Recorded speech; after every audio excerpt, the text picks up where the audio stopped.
انت عارف ان الفراعنة كانوا اول ناس اهتموا بحقوق الحيوان؟ لا، ده كمان كانوا بيعملوا ولايم للقطط والكلاب. كلنا عارفين الملك خفرع صاحب الهرم الثاني في الجيزة. الملك خفرع كان معروف عنه انه بيحب الحيوانات وخصوصا القطط والكلاب. وفي يوم من الايام كان عامل وليمة في القصر الملكي، ومرة واحدة في قطة خطفت جزء من الاكل وطلعت تجري. فالحرس جريوا على القطة عشان يمسكوها، بس وقفوا أول ما سمعوا الملك خفرع بيضحك جدا، وخد الموضوع كنوع من أنواع الدعابة.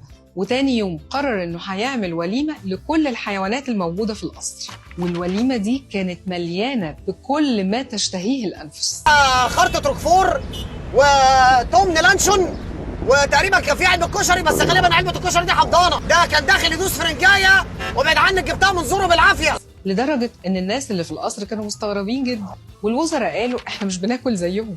بس الملك خفرع كان مصر إنهم يستاهلوا أفضل معاملة، وده عشان هو مؤمن بإنهم بيجيبوا الحظ وبيطردوا الأرواح الشريرة.